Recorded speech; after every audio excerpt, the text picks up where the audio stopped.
Hey everybody, it's Ed. Before we get started, I want to thank 4 brand new podcast supporters: Benjamin June, Bryn Murphy, Derek Michael Dillon, and Joe Schobert.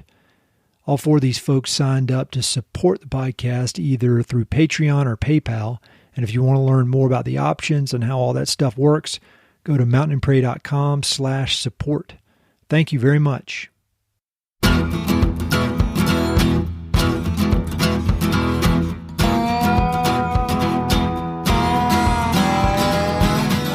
Hey, this is Ed Robertson, and this is the Mountain and Prairie Podcast, where I introduce you to some of the innovative individuals who are shaping the future of the American West.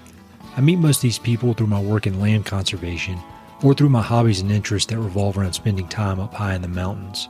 My guests include ranchers, writers, entrepreneurs, conservationists, athletes, artists, adventurers, pretty much anyone who's doing important work, has an interesting story, and loves the American West. My guest today is Malcolm Brooks. Malcolm is a Montana-based author, best known for his epic novel Painted Horses, a sweeping, large-scale tale of life in the American West in the 1950s. Published in 2015, Painted Horses has quickly become a classic among those who love Western literary fiction. Even more impressive, Painted Horses was Malcolm's first published novel, a truly amazing feat when you consider the breadth and depth of the story and its characters. Malcolm's obsession with writing began when he was 14 years old, when a teacher gave him a copy of Larry McMurtry's Lonesome Dove during an especially formative period of his life. From that point on, Malcolm was laser-focused on becoming an author, so much so that he completed his first full-length novel when he was only 18 years old. Malcolm continued to consistently write throughout his 20s, experiencing moderate success in journalism, but never publishing a novel. When he was in his early 30s, Malcolm finally decided to go all in on writing his dream novel, to go big or go home, as he says, and he began the 5-year process of writing Painted Horses. It's safe to say that his efforts paid off. Painted Horses has been compared to the works of Cormac McCarthy, Wallace Stegner, and more. Malcolm and I were introduced by another gifted author and past podcast guest, Chris Dombrowski, and we had a wonderful conversation. If you're interested in the creative process or the ins and outs of craftsmanship, then you'll love this episode. We started out by talking about our mutual love of Lonesome Dove, and Malcolm shares how that book changed the trajectory of his life. We talk about Malcolm's upbringing, his formal education, his commitment to carpentry, and his artistic and literary influences. We obviously discuss Painted Horses, and he offers a sneak preview of his upcoming novel, Cloudmaker. Malcolm tells a great story about finding an ancient buffalo skull, and he offers up a ton of great book recommendations. And finally, he has some wise parting words that I think you'll find useful and timely. Thanks to Malcolm for taking the time to chat. Be sure to check out the episode notes for links to everything we discuss. Hope you enjoy.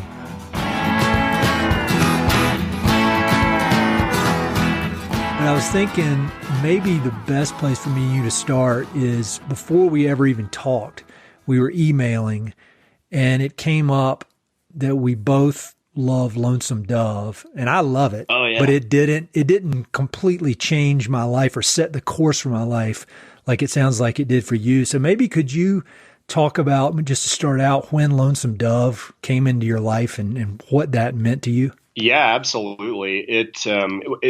Part of it is timing, I'm sure, because I was 14 years old when I read that book, and it had just come out. It was out in hardback.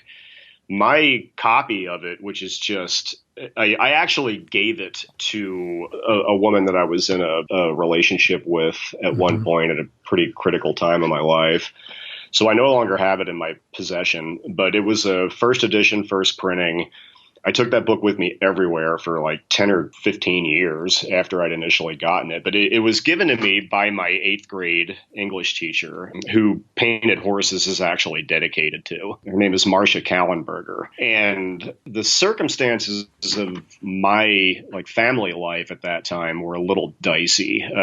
We had moved to Northern California, which is a new area for us, and wound up kind of in over our heads with building a house. My parents decided to build their own home, and it did not go, according to plan.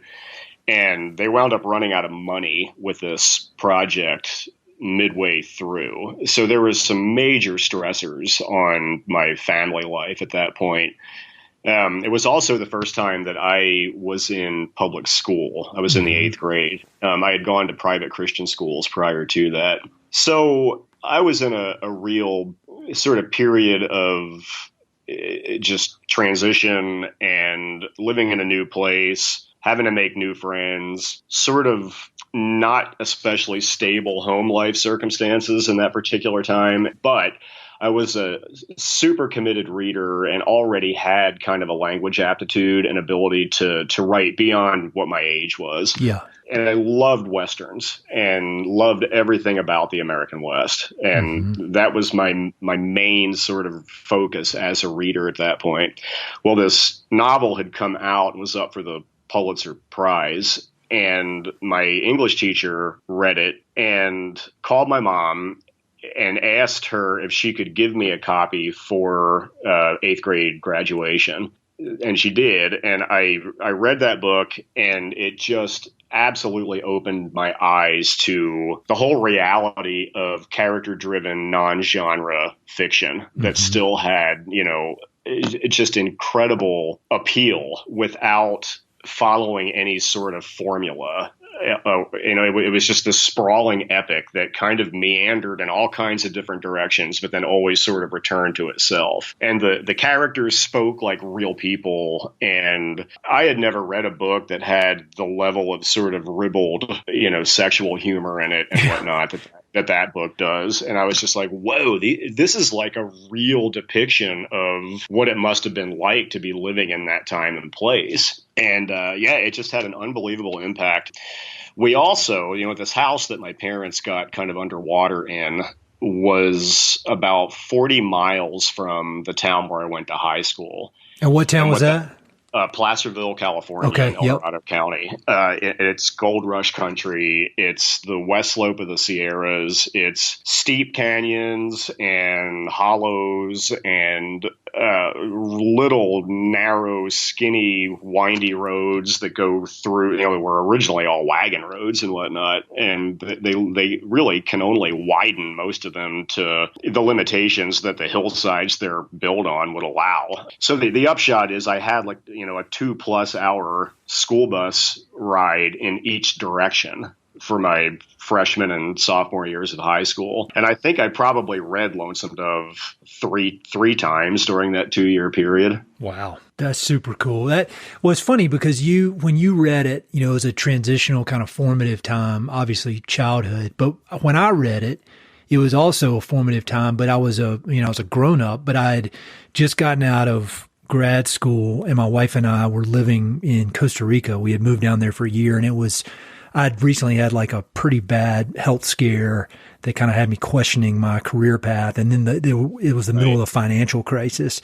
And so, believe it or not, I used to want to be a real estate developer, and I went to grad school to be a real estate developer. And then a combo of all these crazy things happened, and it was kind of like a midlife crisis at age 30. And so we lived in Costa Rica, no internet, very limited internet, no cell phones, none of that stuff. And that's when I started reading like crazy during that time. And that was one of the first books I read when I was down there. And I often wonder if that storytelling and that just getting sucked into that world is what led me to focus more on the conservation side of things, or if it was one of the things that led to this kind of obsession with the West that is kind of taken over. So that's pretty cool. And it's interesting how books like that can show up in your life at these moments and kind of direct things that you don't even know they're directing until after the fact.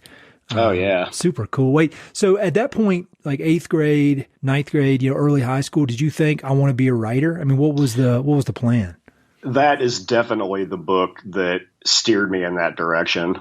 And I had, according to my mom, I had said, I wanted to learn to read early and had an early ability to read, pre-kindergarten. And according to my mom, I would tell her or make comments, even when I was really little, that's what I wanted to do, was make up stories and tell them. So I think it must have been sort of just a hardwired thing, or a trajectory that I was already on. But Lonesome Dove was the moment in which I became just completely conscious of it. That this is what, if I could do anything that even gets close to making people feel the way this book makes me feel, or identify with the way I identify with Lonesome Dove, then that's what would make me happy and fulfilled as a person. And I just sort of knew it very concomitantly with reading that book. And so throughout your career is kind of, it seems like it's almost two parallel tracks. You're a carpenter and then you're a writer. And it seems like those kind of fuel each other and allow the other one to exist and give you time for the other ones. And it's kind of this, almost like the yin and yang, but they're not opposites. I mean, I think there's a lot of the same creativity and the same, almost like a craftsmanship that goes into both. But instead of we were talking about this just before we started recording, instead of heading straight to college after high school, you decided to be an apprentice to learn the trade of carpentry. Can you talk a bit about that process, and then how kind of where writing was in your process throughout all that? Were you always doing it, or did it kind of ebb and flow? How did that work? I was always doing it. I was trying to be serious about writing and serious about putting words on the page clear back in high school. And I guess I wrote my first full-length manuscript, an embarrassingly bad one, when I was probably 18. Oh, wow. But that's just doing that, though. I mean, exactly. And of course it's going to be bad, your first one, but that's crazy. Like, how many words is that? Like 60,000 words or something? Yeah, it was probably somewhere between 200 and 300 pages. So it would be like 60 to 90,000 words, somewhere in there. I mean, it's been so long ago now that I really can't totally remember, but it definitely was, at least in terms of volume, the equivalent of a full-length novel manuscript. That's crazy. When you were 18? Yeah. And so what did that process look like? Was it like a binge of writing, or was it, I could see when I'm 18, everything's kind of like all or nothing crazy. And as I've gotten older, I've been able to say a little bit every day. But was yours, I mean, how did you do that? Was it like, I'm going to write X number of words every day until it's done? Or did you just kind of go crazy and write it all, if you even remember? That's the thing. I don't even know if I can totally remember on that one, but I know that I was sort of steadily working on it all the time. And because I wasn't going to college right out of high school, I must have started it while I was still in high school, I guess. But I know that I finished it the year after I graduated. And, I was working for my dad more or less full time, but I wasn't going to school. I didn't have extracurricular outside of school, mental or intellectual work to do. And so I had time, evidently, to work on that. And I think I just told myself the usual thing that people tell themselves when they're motivating to do something. If I just keep working at this, and if I stay with it long enough, it'll happen. But if I don't stay with it, it'll never happen. So I had kind of a self-starter internal fire that, I grew up in sort of evangelical circumstances with extremely hardworking Protestant work ethic parents. And I'm sure that probably maybe played into it to a degree as well. Sure. Yeah, you hear that a lot. I listen to Conan O'Brien's podcast a lot, and he grew up in a really seriously Catholic family, and he talks about that work ethic that has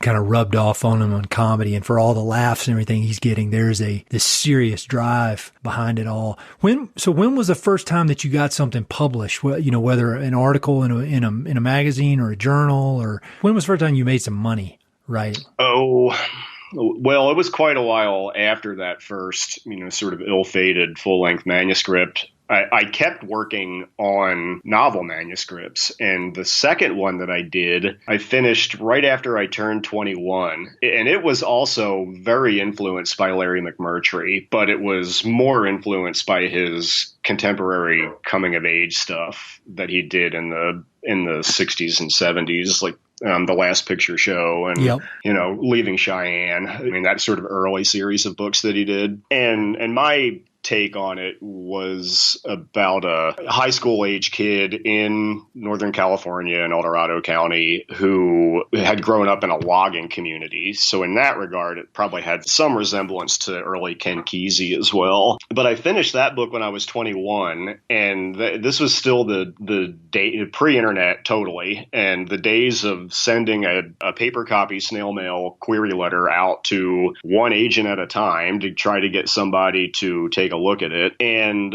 that novel wound up sitting in an agent's, pretty prominent agent's office for the better part of a year. Internal discussions went on there about whether or not to actually pick it up and represent it. And I was still young enough to where when they finally passed on it, it was so far in the rearview mirror for me that I had already moved on to trying to write another one, and I just never did anything with it. But one pretty critical piece of the puzzle came out of that, and that was a couple of phone calls I had with, she was a secretary or assistant or possibly like a junior agent at this agency named Frances Cuffle. And she had grown up in the Flathead and gone to the MFA program here at the University of Montana for fiction. And then from there went back and did the Bright Lights, Big City, New York, publishing world. And then she was there at that time.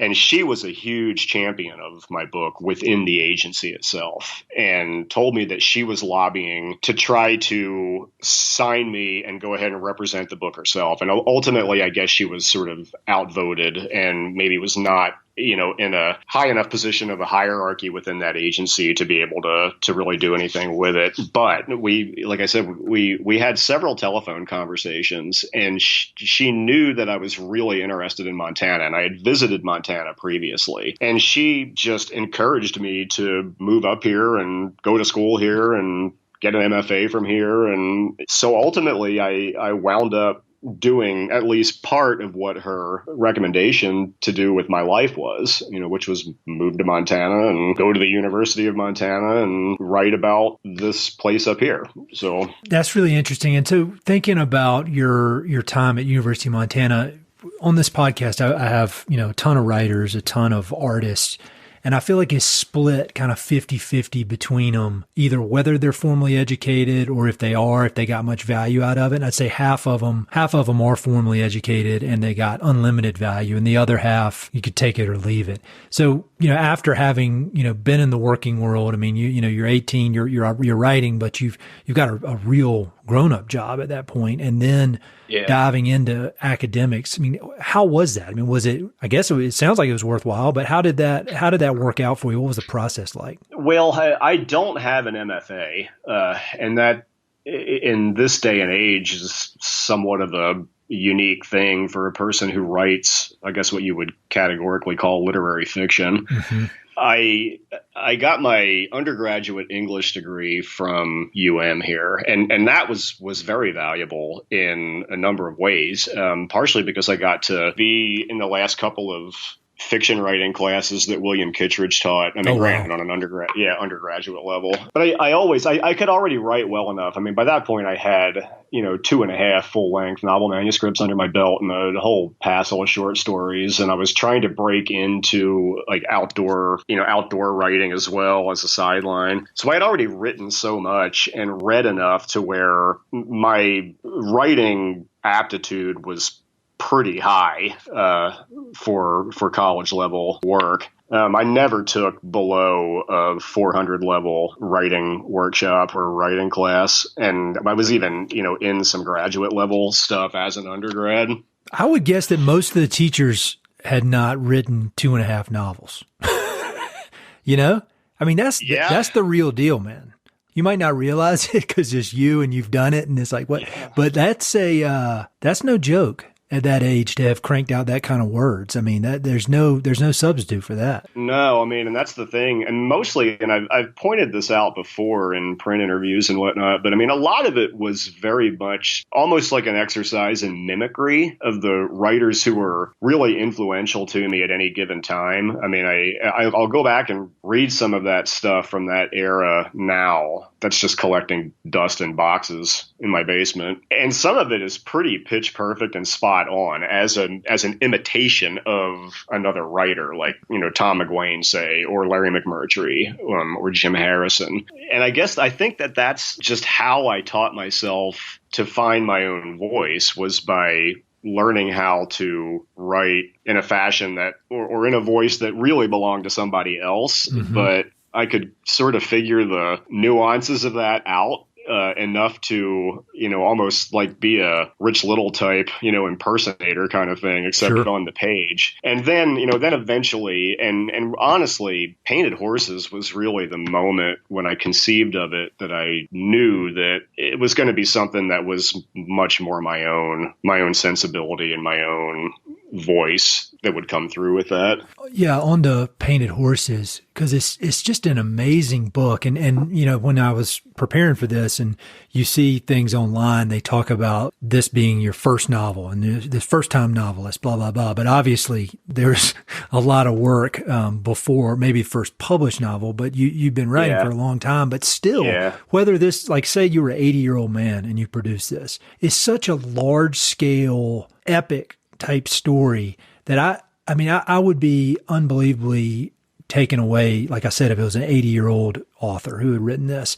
And, this was the start of your career as a novelist, really, public career as a novelist. Yeah. So, what was that process like, deciding, all right, I'm gonna do this? Because there are simpler things you could have written. So why go all in like this? Well, I wrote all the simple things and then didn't like them very much and shelved them.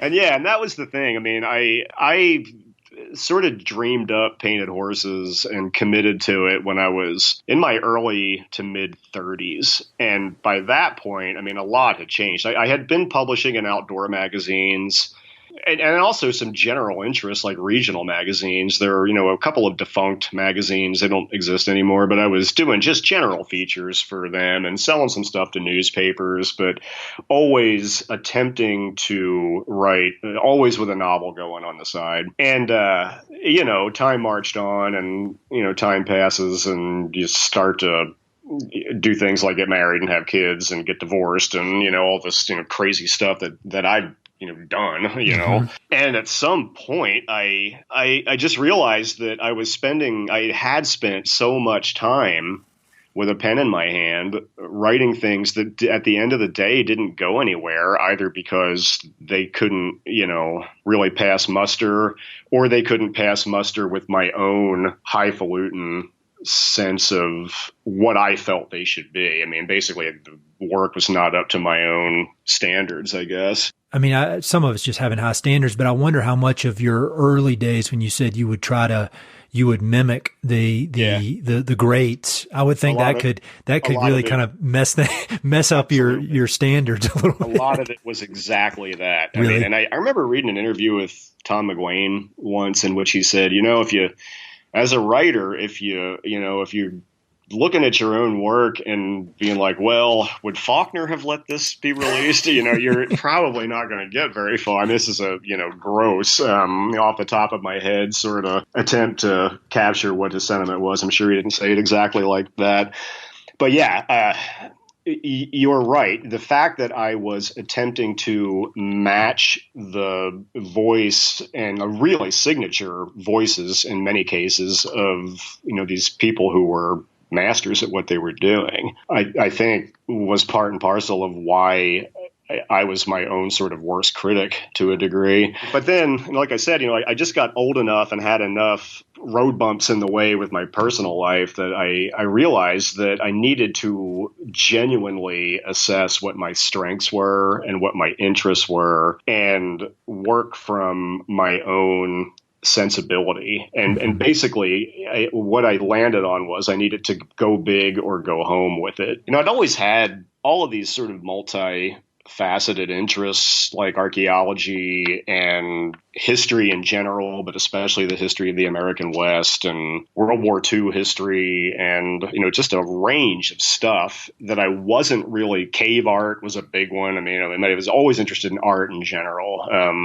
visual art, but cave art in particular has always been something that just to this day, when I see the galleries of the really famous caves like Lascaux or Chauvet or Altamira in Spain, it's like looking into some deep part of the human soul for me. Mm-hmm. So I just started to really almost calculate out, what am I really interested in as a curious person that I'm not seeing represented in fiction, or overrepresented in fiction at least. And so I threw all of these disparate things into a kind of an intellectual blender and just hit the button to see how I could connect the dots between them, or make them meld into something that was a cohesive piece of art. And Painted Horses is the result of that over a 5 or 6 year period, I guess. I mean, it's really, it's still just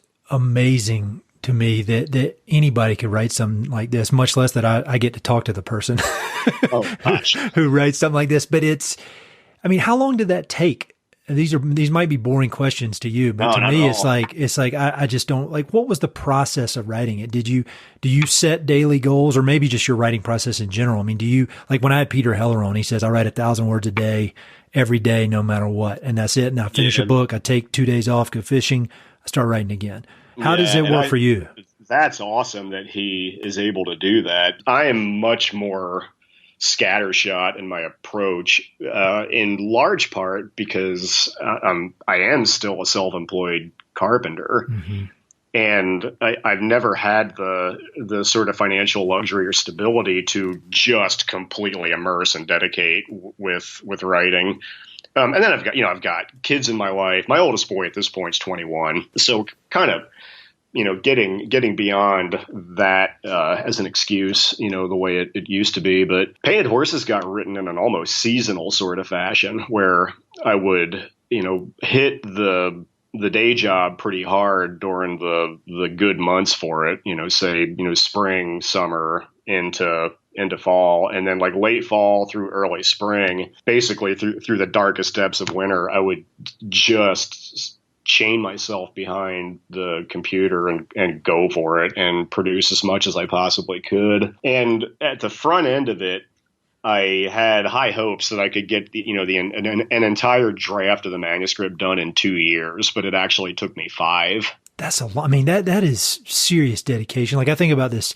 The only thing I can compare it to is this podcast, which is not a good comparison, but I haven't even been doing this podcast 5 years. I mean, that's just a super impressive dedication. When you're writing and you sit down to write, is it fun? Do you enjoy it? Or is it really, really super hard? Or is it just a torture? You hear from authors the full spectrum, of emotions that can come with writing. I mean, how is it for you? It really kind of varies just depending on how it's going. If I'm in the middle of some, for instance, that first John H. flashback in Painted Horses, this is probably the best example I have. I cranked that whole thing out in like 2 days because I just like caught this wave, and I was so engaged with the juvenile figure of the John H. character at that point, having this adventure as a kid.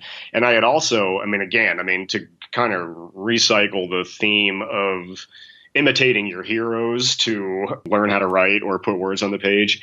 I don't know if have you read Legends of the Fall, the novella by Jim Harrison? I just read it like 2 months ago, and I'd never read it before, and I absolutely loved it. I loved it. Right on. Yeah, but you know how the approach he takes in that is to take this, what would ordinarily be presented as like very epic, sweeping material, but he delivers it in this dialogue-free, very staccato, line after line after line of pure action. Mm-hmm. And in that case, it's about 85 pages long, even though, typically the material itself, you would think, it's got to be like a 400 or 500 page blockbuster. Yeah. It's not. It's like a concentrated, condensed version of such. And because of that, it just flies so fast, when you read it, that you're just on the edge of your seat the entire time. And I really used that sort of mode of conveying the story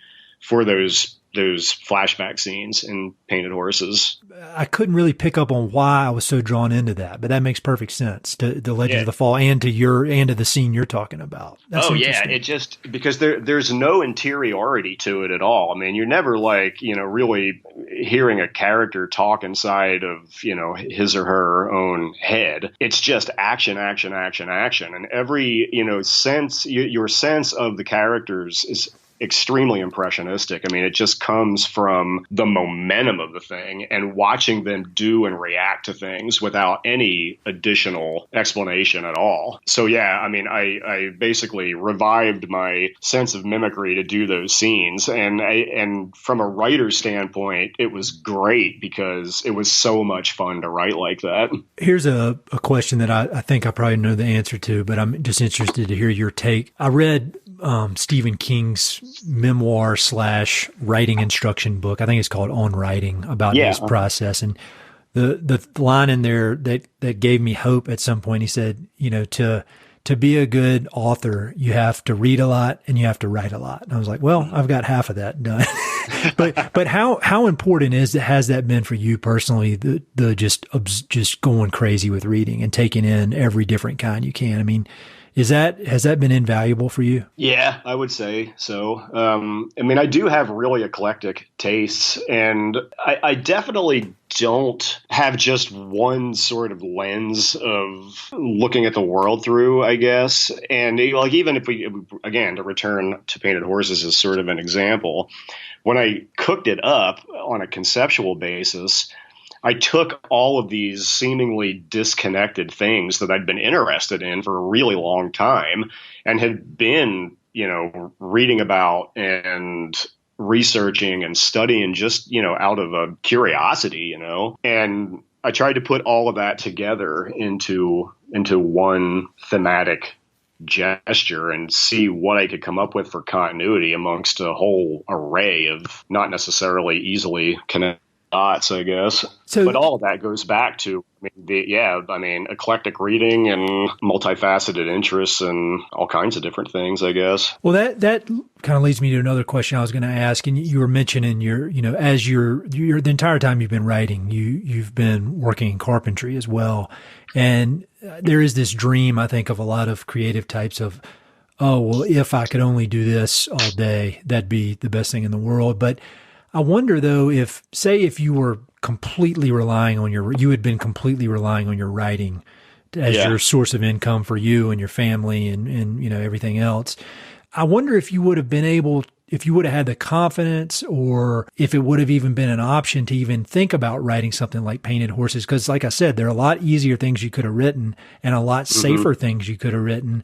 But because you had this income stream, it gave you the kind of the flexibility to take 5 years, if it took 5 years. If it took 2 years, great, but it ended up taking 5. And it allowed you to explore all these ideas and themes that, like you said, it had not really been done before at scale. And so, I mean, I just think a lot of creative type people listen to this, and I think it'd be valuable to hear your thoughts on having another source of income while you're doing your creative work on the side. Yeah. I think, even more important than the secondary source of income, actually, that was my sole source of income while I was writing Painted Horses, because I wrote it. I didn't have an agent. I didn't, it would just certain, first novels definitely don't get sold in advance of being written. You have to kind of demonstrate that you are able to do it by doing it first, and then you go out with it and hope to sell it. But I'm getting a little bit distracted here, but I think even more important than the income stream dimension from something like carpentry, I think just having a unrelated skill set and having your hands at work, literally truly at work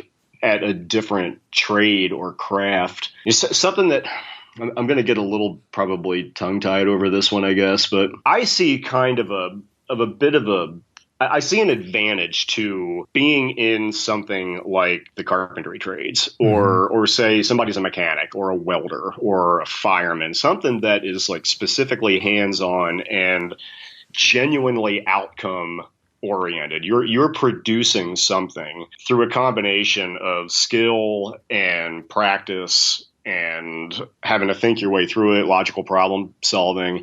That stuff is all really good for the process of writing as well. I think for the authenticity of the work, it helps to have a multifaceted sort of architect behind it, really.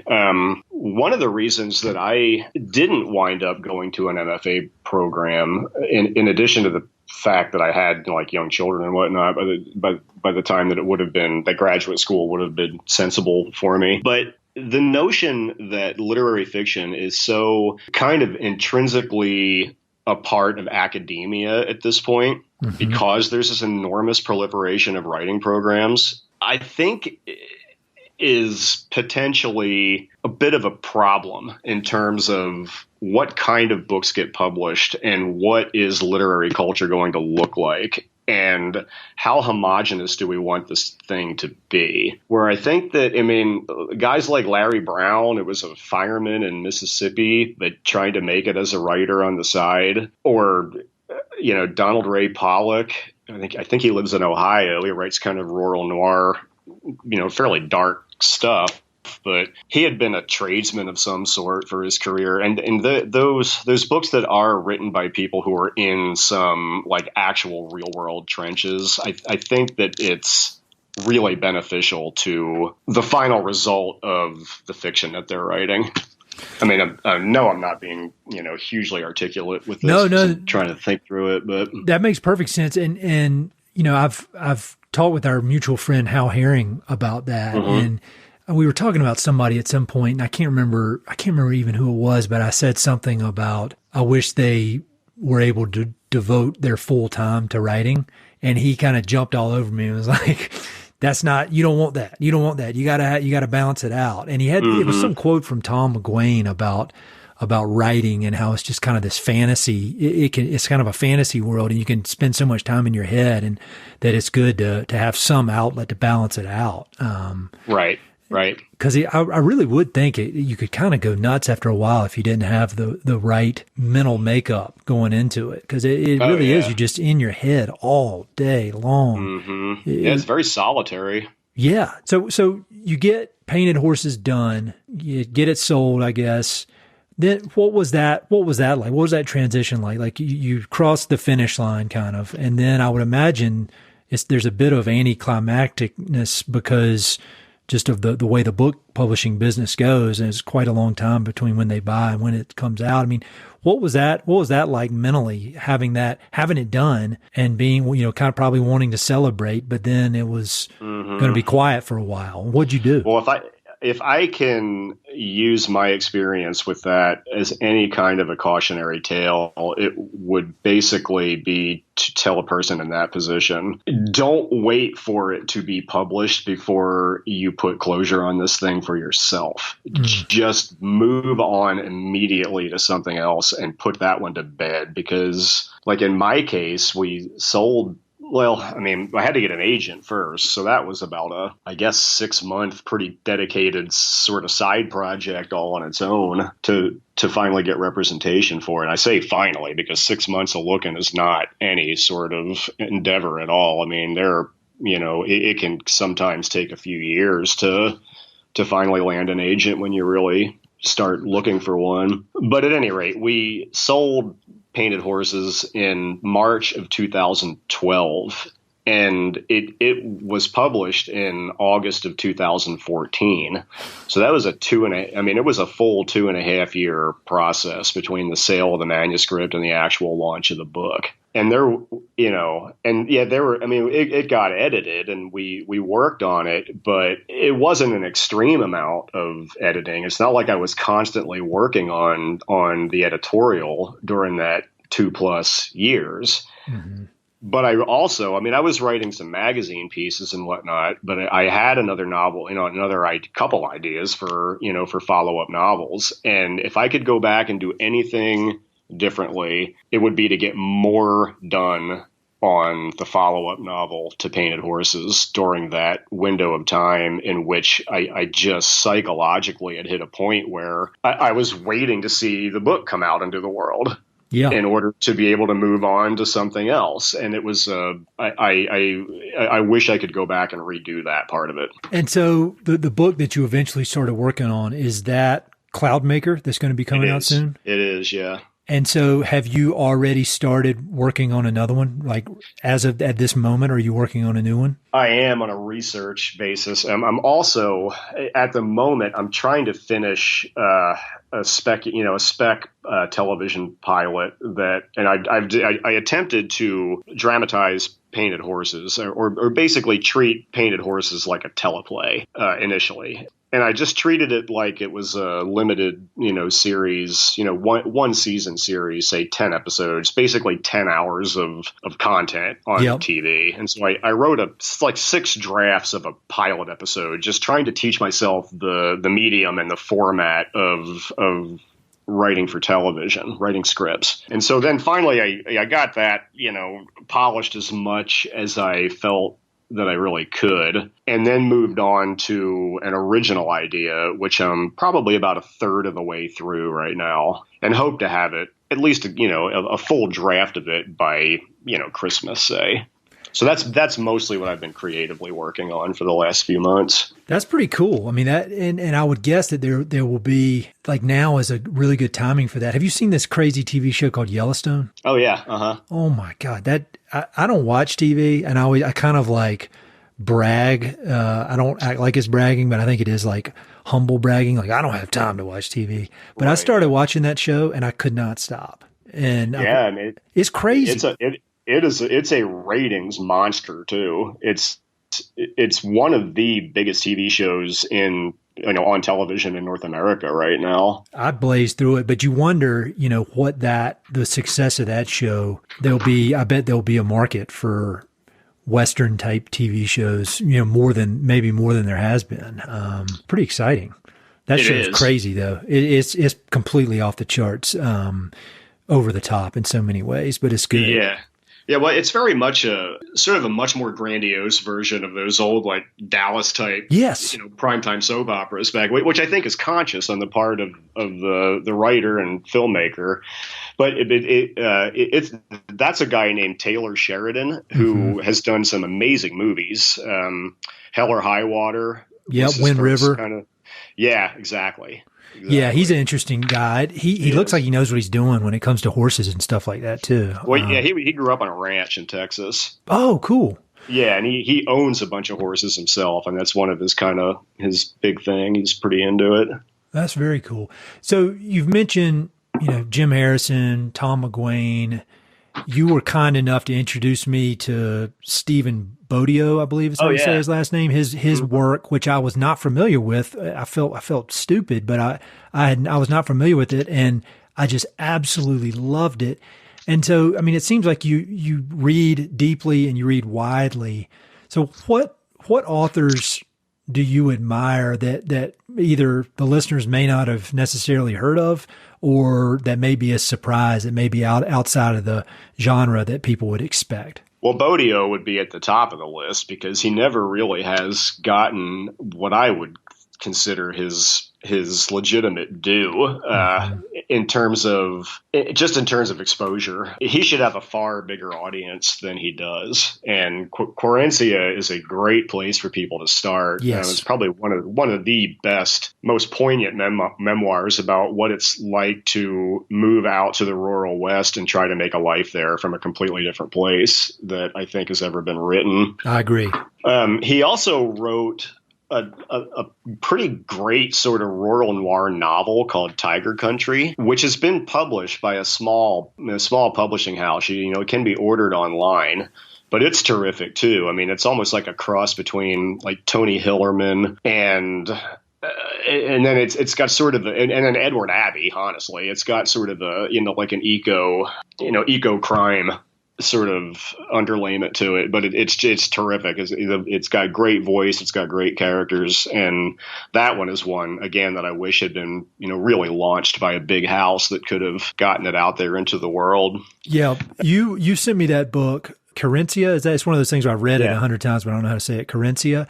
Yeah, and Querencia. it's an awesome problem to have, but I get so many books that just show up, and I love it, but I just, time is what it is. But I picked that thing up and just started leafing through it on a Saturday, and by Sunday afternoon, I'd finished it. I mean, it was so good, and people need to read that, and I'll have a link to it in the notes. So, and it was in one of my book recommendation emails from a while back, but I really appreciated you turning me on to that, because it was awesome. Yeah. Well, God, one of the greatest compliments of my life was when Steve asked me to write the intro to the second edition of it. And I just was so floored, because it had been a very formative book for me years earlier. And I didn't know Steve when I read the book, but got to know him later. And then when he asked me to do that, I mean, I just about fell over, but that's cool. Yeah. What, I try to turn as many people onto that book as possible, because it's just so great. It is. And people, I think my book recommendations, I don't put books in there that I don't like. I mean, I can't read books I don't like. I cannot finish them. And so, but that one, I blazed through it in less than 24 hours, I think. So, yeah, that's awesome. Any other kind of surprising authors that people might not expect you to admire or read? Well, I mean, a lot of them would be books that were written 100 years ago. I mean, that sort of thing, that have just sort of fallen off the radar screen. In terms of like writing about the West, some of the memoirs and reminiscences and things that you see from people like Granville Stewart, who was in Montana really early, 40 Years on the Frontier. This is kind of big, legendary classic book. But I barely ever talked to anyone who's actually read it. And it's just amazing. Just this treasure trove of what it was like to come into Montana territory circa 1860.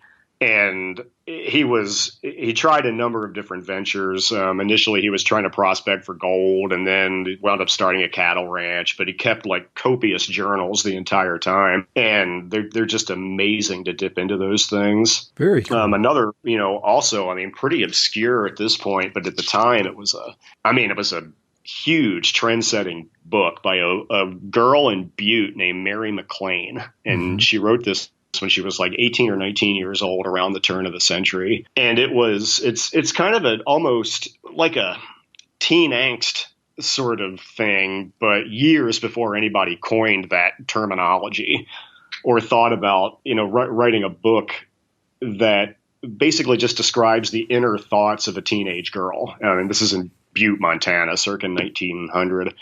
But she was compared eventually to Nietzsche. And I mean, she just had this depth of thinking and absolute bohemian bravery for the time and place that she lived in. And the book was published under the title, The Story of Mary McLean.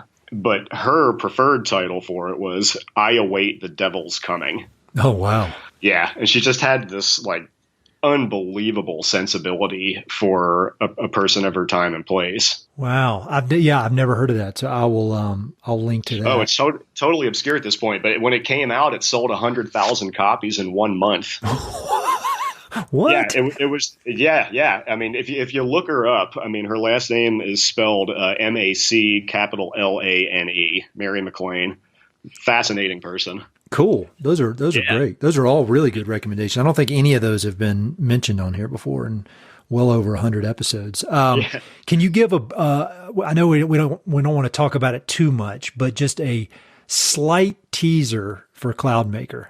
People are gonna have to wait 5 more months, but can you just give a little teaser? It comes out in March, and the basic it was inspired by these real life teenagers in central Montana in the Great Depression, 1930s, who were building and flying their own airplanes powered by Model A Ford engines. And one of them is in the permanent collection at the Museum of the Rockies in Bozeman, which is how I even learned that such a thing had been going on back in those days. And my sort of big picture concept for it was to treat it like one of Mark Twain's boys' adventure novels, Tom Sawyer, Huckleberry Finn, except instead of being in the antebellum South, we would set it in the Great Depression, and the golden age of aviation would be, instead of these kids building rafts and pretending to be pirates, they would be building their own airplane. So that was kind of the initial concept of it. That sounds, I've never heard of that. I heard you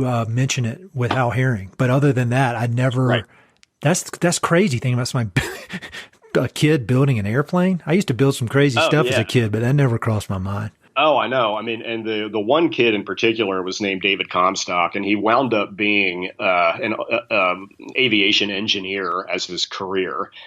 But when he was 17, his mother had died, coincidentally enough, in the 1918 Spanish flu epidemic. Oh, wow. So, yeah, when David was 4. So he was raised by his father as an only child, and the dad never remarried. Dad was a machinist and blacksmith in Roundup, Montana, and just kind of gave the kid free rein to do whatever he wanted. And David was a tinkerer, I guess, from a really early age with all this shop machinery at his disposal. Got really interested in flight and aviation after Lindbergh's transatlantic flight. Yep. And to sort of, cut to the chase a little bit, he wound up building his own airplane in about a year's time, taught himself to fly it, and then flew it to Bozeman, across Bozeman Pass, to matriculate in the, MSU, what was then Montana, I think it wasn't called Montana State University then. It was called it may have been called the University of Montana. Yeah. But anyway, he flew the airplane from Roundup to Bozeman and registered as an engineering student, and wound up making multiple flights back and forth between Bozeman and Roundup with this airplane that he built by himself. That kind of sounds like when you showed up at University of Montana with 2.5 novels under your belt. And I'm here for the writing program. That's funny. He's there for the engineering program. I would have to say that Comstock was way more impressive than what I did.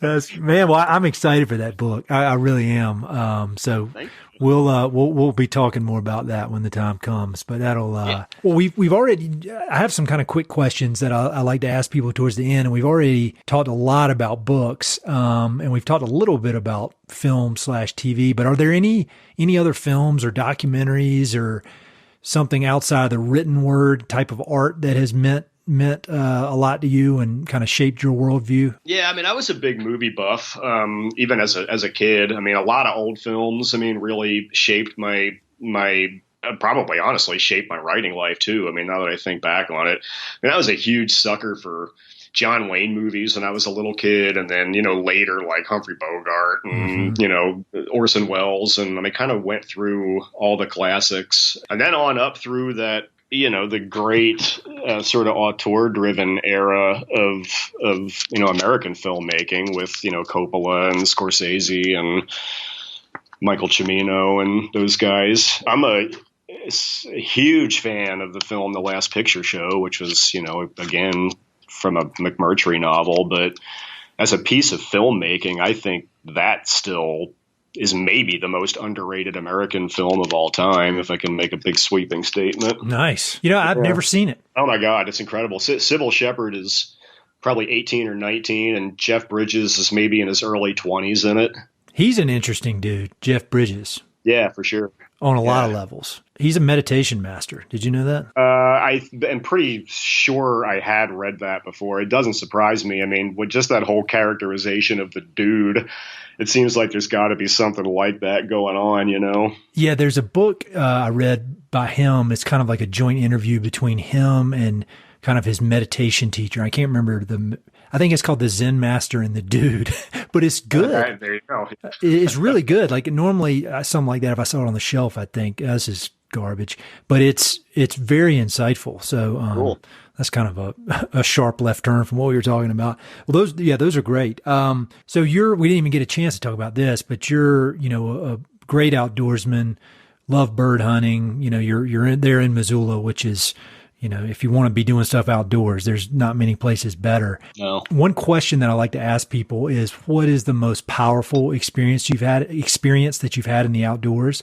And that could be scary, like getting chased by a bear or something, or it could be just a memorable, funny experience. But is there of everything you've done outdoors, is there one kind of image that comes to mind of the most powerful? Well, I mean, and funnily enough, it's also somewhat traces back to Stephen Ranella. He had that book called American Buffalo. Oh yeah, that's a great book. Yeah, and it won the Olson Award, a pretty big environmental writing award. And I got to rewind this a little bit in my head. I can't remember if the book itself was already finished or if he had merely written about some of the content in it and published it in magazines. But one thing that was one thing that inspired that book for him, I believe, is he found a bison, archaeological bison skull out in, I think, the Madison Range, maybe. I think that's right. Yep. Yeah, and this would have been in the late 90s or very early 2000s, and he'd found this skull and he'd written some really just poignant and amazing stuff about what it was like to find this thing and just feel this connection to it. And he, I believe, had it radiocarbon dated and whatnot. But at any rate, my friends and I had drawn a float trip permit for the Smith River, and this would have been in 2003. Okay. My son, it was several months out from my birth of my second son. And as we were making the drive over to White Sulphur Springs, we started talking about, Steve Ranella finding this bison skull, because we had, read the story and whatnot that he'd written about it. And we were just like, man, it'd be such a cool thing to experience, just to be out in this landscape, which used to be just dominated by this titanic creature and this like great symbol of North American continent and the American West and tribal life. And I mean, there's just so much wrapped up in that animal, symbolically and metaphorically and literally too. Yep. Well, at any rate, I mean, I used to suffer badly from migraines, like pretty frequently, and I don't so much anymore. But the first, first night out, you've got designated camping spots along the river. It's like a lottery system to be able to float that river. I wake up in the morning with just this head ringing, awful, distorted vision and the whole 9 yards, terrible migraine. And everyone else was still asleep. But it's very early in the morning, maybe 5:30 a.m., something like that. I got up and decided I was going to just take a walk down river to try to shake this headache before we actually launched on the water. And I went probably 400 or 500 yards, something like that, downriver, and then wound up in this little grove of ponderosas that was right there by the bend of this river. A lot of duff underneath of them, and it just looked like it was like this little glade that looked like no one had been in for 100 years. Yeah. And I saw these, what was clearly an old pelvis bone covered with lichen and moss and whatnot, and kind of, in this migraine fugue, noticed it and looked at it and was like, man, that's a big bone. And then looked down at the duff, the pine needle duff, and saw this like strange looking, almost maybe fungus looking structure sort of sprouting up through the pine needles. And I sort of took note of it, but I didn't stop. I kept going, walked farther down the river, finally started to shake the headache loose, and then turn around to go back, wind up passing back through this little ponderosa grove. And at this point, I was feeling better, so I really started to pay attention to these bones. And I was like, man, those are old and they're big. Uh-huh. And my attention went back down to this, almost crystallized looking, I'm trying to think of the right word, but it almost looked like the mineral, like a miniature of some of the mineralized pools like around Mammoth Hot Springs or whatever. Yeah. And I was like, I think it's the bottom of a giant molar. And then so I started clawing around through these pine needles, and lo and behold, boom, up pops this bison skull. Yeah. That's crazy. Yeah. I mean, the core of one horn is completely intact. The other one is pretty well gone. Both eye sockets are, totally intact. And then, where the snout tapers down into that more, that thinner sort of bone structure is gone. over time. But I mean, it's about 2/3 to 3/4 of an intact bison skull. That is so crazy. And it kind of brings back to what you were saying about the cave paintings. And like when you're, in contact with something like that, I would imagine it just feels like you're kind of like in a time machine or something, like there's a power to those kind of things that's hard to explain. It was extremely eerie. And would have been anyway, but the fact that we had just been talking the day before on the trek out there about how cool it would have been to experience something like what Steve Ranella describes when he found one. Wow. The coincidence of that was really pretty bizarre. Yeah, that's crazy. I would love to find something like that someday. I just love buffalo in general. Oh yeah, that's very cool. So last kind of big question, knowing everything you know about the West, I mean, you've obviously been obsessed with it since you were a kid, and you've seen it from so many different angles. You've seen it from history angle, archaeological angle, a creative angle, and you live in a part of, the West that is getting more and more people living there. And so there's pressure on natural resources, pressure on, the economies of where you live. And so do you have any kind of words of wisdom from all the wisdom that you've accumulated over the years, words of wisdom for people who listen to this podcast? I mean, I guess it somewhat is relative to the theme of Painted Horses, which is that progress always does come with a cost attached. And because as a species, we've succeeded on such a giant scale at this point, I mean, we really are past the point of being able to just accept absolute technological progress or engineering progress as a net gain. I think that we really do have to be careful and considerate about what we do that can't be undone relative to, wild landscapes and tack landscapes. I mean, just the relationship. It's a kill what you love thing, really. It's like, it's pretty easy to move to a place like Montana because you're just in love with this sort of dream. But the more people who do that, the greater the risk runs of subdividing everything into something that you lose exactly the thing that was appealing in the first place. Yeah. I know that's a little bit of a simplistic, off the top of my head way to put it, but no, I think that's very wise. And I think it can be easy for people to not think about that. And I think there are a million good things that would come, from people moving out that way, but you got to consider the downsides. Oh yeah, totally. Like Missoula, it's maybe hyper pronounced because the geology of the valley itself only allows for so much like concentric outward expansion.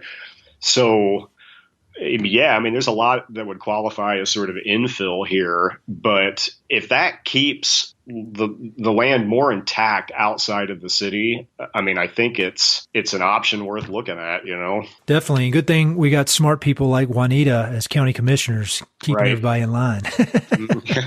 She'll do it too. Well, man, I'm so glad we finally made this work. I love the book. It was just awesome. I'm so excited for the next one. And I really admire everything you do and how you do it. And thanks for taking the time to chat with me. Absolutely, Ed. Thanks for having me on. It's been just unbelievable pleasure to do this. Hey, it's Ed again. Thanks so much for listening to the podcast, and thanks for listening to that particular episode. I hope you enjoyed it. Before you go, I've got 3 quick things. Number 1, if you like the podcast, please do me a huge favor. Either pass it along to a friend who may be interested, share it on your social media, or go to iTunes and give it a 5-star review. All those things would mean a lot to me, and they would really help to spread the word about the podcast. Number 2, if you've listened to many of these episodes, you know that I love reading and I love talking about books. Every other month, I send out a quick email with a few books that I've recently read and highly recommend. The subjects are varied, but they're pretty much all nonfiction with an emphasis on history, biographies, adventure narratives, and topics related to the American West. There are no sales pitches for ranches, no spam, no other kind of nonsense, just books. So if you'd like to sign up for the list, head to Mountain and Prairie /reading or just go to Mountain and Prairie, and there's a massive tab at the top that says Book Recommendations. Click on it. There are a ton of good books that I've read. Some of the old email lists are on there. You can go crazy. There are a lot of books. And finally, if you know anyone I should interview for the podcast, please don't hesitate to reach out and let me know. All my contact info is at mountainandprairie.com, and I'm on all the social media stuff, Facebook, Twitter, Instagram, blah, blah, blah. So feel free to reach out. I'd love to have some recommendations and suggestions of interesting people I should meet. All right, that's it. Thanks for listening. Talk to you soon.